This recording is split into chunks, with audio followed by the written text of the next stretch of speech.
Então, aqui vamos dar sequência à segunda parte, né, do nosso artigo. Deixa eu só compartilhar a tela aqui.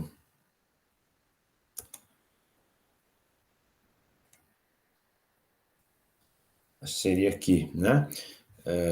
O artigo é esse: a conversão da biomassa em combustível de aviação renovável, resultados de discussão. Então, a gente começa daqui. Deixa eu só botar o indicador, o apontador laser aqui. Então, nesse item, ponto 1, ele fala dos componentes, né, da análise do óleo pirolítico, do óleo hidroprocessado e do óleo hidroisomerizado e craqueado. Ele já chama aqui de combustível, né? Então, ele inicia dizendo que os resultados por cromatografia gasosa desses três processos está na figura 3. A gente vai avaliar essa figura 3, né? E ele dá no final aqui desse texto um destaque aos sítios ácidos, né, do catalisador, e diz que esses sítios ácidos aumentam a formação de olefinas, né, de alcenos, através de carbocátions, e essas olefinas oligomerizadas, né, ou seja, seriam pequenos alcenos que são hidrogenados pelos sites metálicos. Acaba que esses alcenos passam a alcanos também por hidrogenação. Ele mostra essa fórmula do cálculo da taxa, né, de conversão. Mas, especificamente, a gente deseja enfatizar os três processos que são discutidos aqui no artigo, né? Aqui uma tabela 2 em que ele mostra os resultados desse cálculo, né, da massa, da conversão. E difere aqui para as três etapas: a pirólise com quase 40%, 39%, e quase empatados aqui, 53% e 52%, o hidroprocessamento e o hidrocraqueamento e isomerização. Resumindo, a gente quer falar dessas três etapas, desses três processos aí. Eu fiz um rascunho aqui, eu peço perdão pelo rascunho, né? Mas o que eu mostrei aqui? Dos três processos, eu numerei o 1 em romanos como óleo pirolítico é gerado, ou seja, seria o produto da pirólise. Quem sofreu pirólise aqui? A casca de arroz, né, que é a biomassa. Então, aqui eu teria que ter escrito biomassa sofrendo pirólise gera o óleo pirolítico. Seria esse produto 1 aqui. Depois, esse óleo pirolítico sofre hidroprocessamento, e aí temos um momento 2 em romanos. Esse óleo que sofreu hidroprocessamento sofre depois um hidrocraqueamento e isomerização, e o destaque que eu já fiz no vídeo anterior, mas repito, que aqui o texto passa a tratar o que foi gerado de fuel, né? De fuel, ou seja, não é mais oil, esse fuel querendo dizer que está próximo da especificação de um querosene de avião. Destaques que eu fiz aqui na leitura do artigo: que o óleo pirolítico é rico em oxigenados, álcool, fenol, aldeído, cetona, ácido, etc. Né? Depois, desculpem, esse óleo pirolítico rico em oxigenados passa a ter uma conversão desses oxigenados para alcanos, para cicloalcanos e aromáticos. E isso é mostrado nos resultados de cromatografia gasosa. Por fim, ou seja, a terceira etapa, o terceiro processo, que seria hidrocraqueamento e isomerização, o que acontece? Uma redução dos aromáticos que aqui, ó, né, no óleo hidroprocessado, estavam em torno de 75%, esses aromáticos diminuem para 50% e aumenta o conteúdo de cicloalcano e de alcanos, né? Isso aqui eu coloquei na linha errada. Os alcanos é 25%, os cicloalcanos 26%, né? E você tem um aumento deles, enfim, a gente vai mostrar isso na cromatografia gasosa. Aqui, ainda sobre os três processos, de novo peço desculpa pelo rascunho, sobre o processo 1, né, na pirólise, ele mostra aqui no texto que o guaiacol, que é o 2-metoxifenol, pode ser convertido por catálise para tolueno, né, ou seja, só tem hidrocarboneto aqui, e antes tinham oxigenados. Também ele cita uma transalquilação em que o cresol é convertido a tolueno por hidrodesoxigenação, abreviei HDO. Aqui no óleo hidroprocessado tínhamos 75% de aromáticos, né? E esses aromáticos são convertidos, né, a alcanos de cadeia linear. Ocorre uma abertura de cadeia, a gente vai ver aí. Aqui no 3A, né? O que é essa figura 3A? Essa figura 3A é o óleo pirolítico. Eu escrevi aqui em cima, pyrolytic oil. E destaquei aqui em amarelo o que? A presença, né, desses oxigenados todos, coisa que não vai aparecer no 3B e no 3C. Então, a figura 3A é o óleo pirolítico. Destaquei a presença de oxigenados. Na 3B, o óleo que já sofreu hidroprocessamento, percebam que não tem mais oxigenados aqui. E eis o mérito da hidrogenação, né? Porque, a rigor, quando se craqueia a biomassa, no óleo pirolítico sempre teremos oxigenados, e isso estraga as especificações de um combustível que se pretenda enquadrar nesse óleo pirolítico com oxigenados. Desculpa, gente. Os oxigenados, eu falei lá no início, eram a origem de tudo que é indesejado no combustível. Então, esses oxigenados obtidos na figura 3A na pirólise. Quando sofre a hidrogenação, né, e aí passa a se chamar de óleo hidroprocessado, hidrogenado, como que, você tem o desaparecimento aqui dos oxigenados na cromatografia gasosa. E aí eu passo a comparar agora a figura 3B com a figura 3C. Qual a diferença entre elas? Na figura 3B, o hidroprocessamento, hidrogenação pura e simples. Na figura 3C, um hidrocraqueamento, na verdade, é um craqueamento com hidrogenação e isomerização. Né? Recordando, a isomerização, você transforma um alcano com um número de carbonos qualquer em um alcano ramificado com o mesmo número de carbonos. Né? O fato é que tanto o craqueamento aqui como essa isomerização ocorrem em presença de hidrogênio. E aí, o que ocorre? Eu dizia que queria comparar o 3B com o 3C. O que muda do 3B para o 3C? Primeiro, no amarelo aqui, ó, eu marquei o que seria o tolueno, né? O metilbenzeno aqui, e marquei esses dois anéis aromáticos aqui embaixo. E estou querendo mostrar que eles estão aqui, botei seta para cima aqui e seta para cima aqui, dizendo que eles têm aqui esses picos, né, de aromáticos aqui no tolueno. E aqui nesses dois compostos de anel fechado, de anel aromático fechado, eles estão com um valor maior do que na próxima imagem 3C. Né? Então, perceba, vamos olhar o tolueno primeiro, ele está aqui, ó, nessa concentração. Olha o que acontece com o tolueno aqui, está vendo? O pico dele é menor, ó. Esse pico que eu estou falando, no 3C, com esse pico aqui, ó, tá? A quantidade de tolueno caiu daqui para cá, ó. Ok? Diminuiu a quantidade de tolueno presente aí. E também, né? Um outro destaque, ó, o que era, na verdade, aqui é tolueno, né? Você tinha o anel aromático. Aqui, ó, o que aconteceu? Eu marquei em cima, né? O tolueno seria esse aqui, ó. É menor ainda. Esse amarelo está marcado errado. Né? Aqui está o tolueno. Eu estou comparando aqui o tolueno, perdão pelo amarelo errado, né? Aqui está o tolueno, que estava num valor bem mais alto. Então, do hidroprocessamento para o hidrocraqueamento, a quantidade de tolueno diminuiu. Né?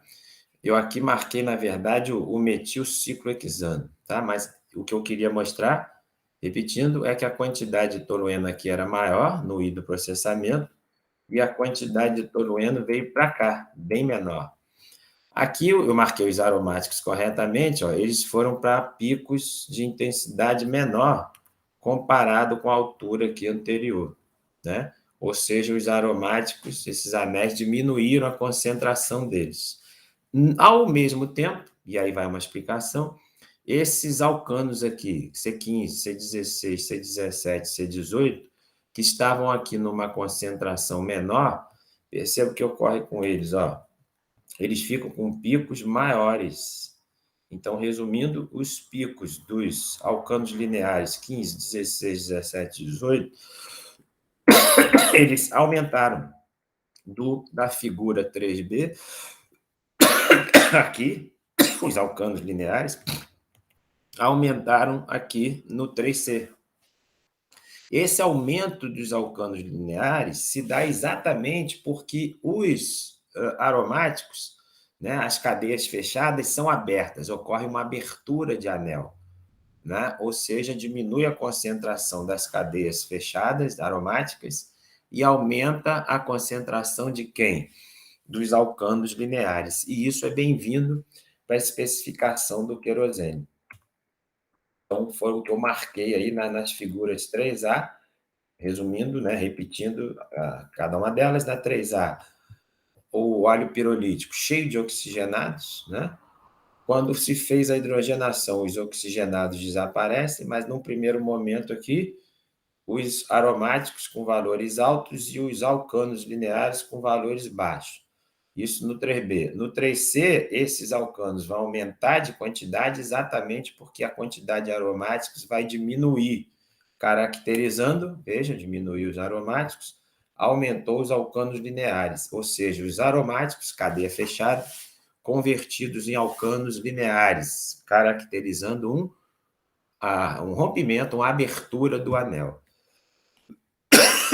Essa figura 4 mostra dois processos de hidrogenação, uma a partir com um caminho aqui em cima, né, em que esse composto inicial, que tinha o grupo hidróxido e o grupo metóxido, né, ou seja, um oxigenado típico, ele faz um caminho aqui, passando pelo dihidroxibenzeno, e essa hidrogenação sucessiva leva ele ao benzeno, simplesmente. No caminho embaixo, que é uma transalquilação, ocorre primeiro um dihidróxido com o grupo metil, depois se retira, desculpe, gente, um grupo hidróxido e, por fim, o tolueno aqui. O resumo dessa imagem, no final temos apenas hidrocarbonetos. Eis, né, o mérito do método HDO, que é a hidrodesoxigenação. Aqui, no item 3.2, ele mostra os produtos de distribuição do hidrocraqueamento e isomerização e o hidroprocessamento do óleo em várias temperaturas. Eu prefiro ir para o gráfico direto, que eu resumi no gráfico o que está escrito nessa tela, né? E aí aqui está o gráfico, ó, quais são os destaques aí. Em azul, aromático, essa cor aqui, esse pontilhado, seriam os cicloalcanos. Em verde, os normal alcanos lineares, né? E aqui os isoalcanos, alcanos ramificados. Lembra que eu falava anteriormente, há pouco, né? Que os aromáticos diminuíram e foram convertidos em alcanos lineares? Perceba que, em termos de temperatura, que a partir de 340 graus, o que acontece? Ó, os aromáticos já vinham caindo aqui nesse trecho, antes de 340. A curva em azul de aromáticos vinha diminuindo a quantidade e ia aumentando os cicloalcanos, ou seja, esse trecho expressa uma transformação de aromático em cicloalcano.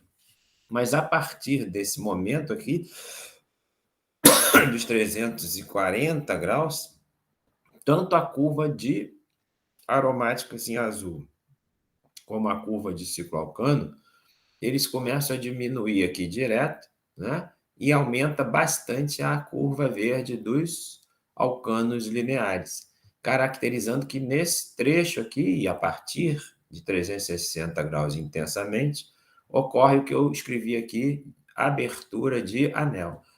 Em resumo, os anéis de cicloalcano e de aromáticos são rompidos e isso leva à formação de alcanos lineares. Tudo isso fazendo uma volta bem grande para tentar enquadrar aquela porcentagem de hidrocarbonetos, né, típica do jet fuel que nós falamos lá na primeira parte.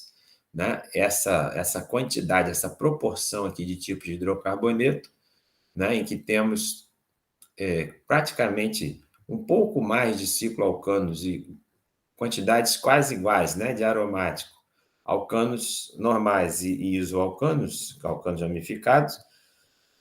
Isso só é possível com esse detalhe aqui que eu estou destacando no gráfico de abertura do anel.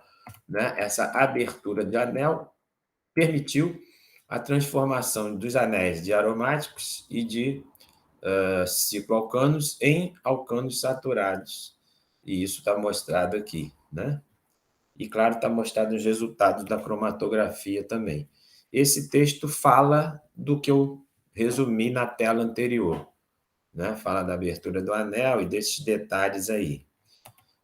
Aqui, uma tabela 3 bastante interessante, em que fica claro as mudanças que ocorreram em cada uma das etapas. Né? Na verdade, a etapa 1, que foi a pirólise, não está mostrada aqui. Então, aqui está a etapa 2, a quantidade de, os tipos, perdão, né, de hidrocarbonetos na etapa 2 gerados, e os tipos de hidrocarbonetos gerados na etapa 3. Então, o hidroprocessamento e aí hidroisomerização e craqueamento. Recordando, não temos aqui a pirólise. Tá ruim, gente, desculpem. Na pirólise, havia a presença dos oxigenados, a gente viu. O detalhe aqui na etapa 2, no hidroprocessamento. Uma quantidade aqui, ó, de 75% de aromáticos, poucos cicloalcanos e alcanos lineares e ainda nenhum alcano ramificado. O que aconteceu com a hidroisomerização e craqueamento? Uma queda grande dos aromáticos aqui, ó, e formação de quê? Dos cicloalcanos, um aumento dos alcanos lineares, dos normal alcanos, e um surgimento de isoalcanos. Né? Isso dos resultados obtidos no artigo, aí, nessa etapa. Né? E aqui, gente, o combustível de avião, né? Já com aqueles valores típicos que eu mostrei lá no início. Né? Percebam que esses resultados aqui, essas porcentagens relativas, não são exatamente essas, mas já tem uma aproximação.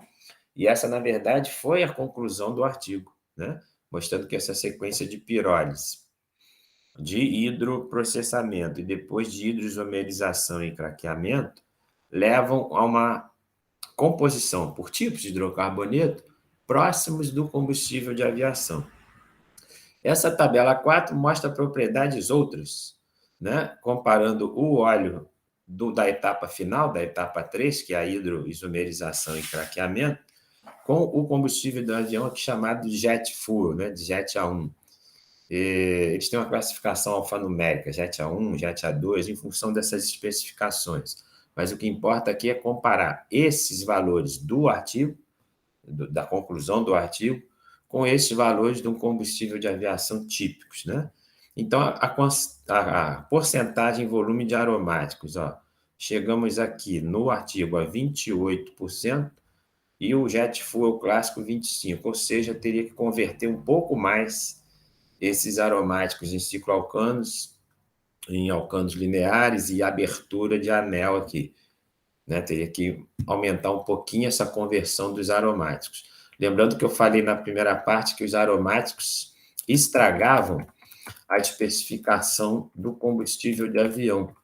Né? Especificamente em que? Eu destaquei principalmente a questão de que o aromático diminui o poder calorífico, né? E aumenta a tendência à formação de depósitos. Daí a importância de reduzir os aromáticos. E a gente termina aqui, né, mostrando que exatamente está faltando pouco a nível de retirada aqui de aromático, diminuir esse 28% para 25%, para enquadrar em termos de aromático o combustível renovável obtido aí com a especificação rígida de um querosene fóssil, né, de um querosene de avião fóssil tradicional. O detalhe da biomassa, né, é que o enxofre é zerado, isso é uma vantagem gigante, evita tratamentos de refino para retirada de acidez, né? Não tem enxofre na biomassa. Então, esse zero aqui é uma maravilha e é típico da biomassa. A pressão de vapor, ela deve, né? Ela pode cair um pouco, né? Mas, enfim, não é nada grave isso aqui. Aqui, importante, a razão hidrogênio-carbono, ela está com 1,85 no artigo e teria que chegar a 1,96, ou seja, teria que hidrogenar um pouco mais. E a viscosidade está bem próxima do 8, que é o especificado para o querosene de avião, está 7,8. Resumindo, vejam o sucesso desse caminho para obter querosene de avião via biomassa, né? Ou seja, o renovável. Aqui, esse trecho 3,3 do artigo, da formação do dióxido de carbono, né, por descarboxilação, e fala que um aumento de temperatura leva a desoxigenação, a reações de desoxigenação, né, que aumentam os teores de CO2. E aqui uma conclusão de que a temperatura, o impacto da temperatura na hidrogenólise, na quebra por hidrogenação, é maior do que o da descarboxilação, aumentando a quantidade de metano, mais a de metano do que a de CO2. Isso está expresso aqui, né? Em que perceba que nesses processos ocorreram, né? Recordando os processos, a pirólise, a hidrogenação e depois o craqueamento com hidrogenação, o craqueamento e isomerização com hidrogenação, os três processos, eles levaram sucessivamente a uma diminuição da quantidade de hidrogênio e um aumento da quantidade de CH4. Queremos mostrar a seguir por que esse hidrogênio vai sendo consumido, vai diminuindo. É o que mostra aqui, ó. A concentração de hidrogênio decai, né, diminui, é o laranja no gráfico aqui, caindo a concentração de hidrogênio, na medida em que a gente faz esses processos e aumenta a temperatura, diminui o hidrogênio. Por quê? Porque ele é consumido, né? Então, o decréscimo de hidrogênio ocorre consumo do hidrogênio em reações, né? E aí são atribuídos a quê? Esse consumo de hidrogênio, essa reação com hidrogênio. Onde que se gasta o hidrogênio? Nas reações de craqueamento, né, que levam ao aumento da quantidade de CH4, está mostrado aqui, né, o CH4 aumentando. Então, está sendo formado o CH4 por causa de um craqueamento em presença de hidrogênio, então o hidrogênio está sendo gasto, está sendo consumido. A hidrodesoxigenação, o nome diz, né, usa hidrogênio e resulta num pequeno crescimento na quantidade de alcanos lineares. Então, esse aumento da quantidade de alcanos lineares por hidrodesoxigenação dos ácidos orgânicos, né, aquela explicação da retirada dos oxigenados na pirólise, isso, na verdade, consumiu hidrogênio também, né, explicando essa queda do hidrogênio. Um terceiro item, alguns alcenos que foram gerados sempre que tem craqueamento, lembrando, né, a etapa 3 foi craqueamento com hidrogenação. Sempre que se tem craqueamento, se geram alcenos. Mas eles foram, esses alcenos gerados, imediatamente hidrogenados. Então, nessa hidrogenação de alcenos, gerou-se os isoalcanos, né? E isso consumiu hidrogênio também. E, por fim, nós já tínhamos falado disso, mas também é uma reação que consome hidrogênio, as reações de abertura do anel dos cicloalcanos levaram a um aumento da quantidade de alcanos normais, de alcanos lineares. Mas, claro, também houve aqui no quarto exemplo, essa quarta reação, um consumo de hidrogênio, explicando esse perfil de consumo de hidrogênio o tempo todo. É a palavra mágica do artigo, né? A hidrogenação é a cura e a resolução de todos os males, né? De todos os defeitos dos combustíveis obtidos a partir da biomassa, né? Da tentativa de enquadrar os combustíveis obtidos por biomassa. E aí a conclusão, esse 1, 2, 3, 4 aqui foi o que eu resumi na tela anterior, mas aqui ele diz que a conversão, né, dos resíduos sólidos em combustível de aviação renovável tem uma grande contribuição para a sociedade nos aspectos econômicos, ambientais e de energia, né, permitindo que uma matéria-prima alternativa, né, um resíduo, contribua também para a redução dos gases de efeito estufa na aviação e para combustíveis renováveis, né? Desculpa, gente, para a renovação dos combustíveis no ar. Né? Neste estudo, a biomassa da casca de arroz contribuiu para um aumento dos resíduos agrícolas locais, a gente viu lá que era em Taiwan, foram convertidos em um bom, né, combustível de aviação, né? E aí ele termina dizendo que, enfim, eu não botei botei a última etapa aqui. Ele mostra que essas reações, né, que a gente mostrou antes aí no gráfico, né, o craqueamento, a metanação, a hidrodesoxigenação e a abertura de anel são todas reações que levaram a um consumo de hidrogênio, eu já tinha falado. É isso, ele mostra, enfim, conclui dizendo que houve sucesso nessa proposta de gerar um combustível renovável a partir da biomassa lá da casca de arroz. É isso. Desculpem a tosse e desculpem o rascunho aí, mas eu tentei resumir para vocês o que eu fiz já a nível de estudo aí.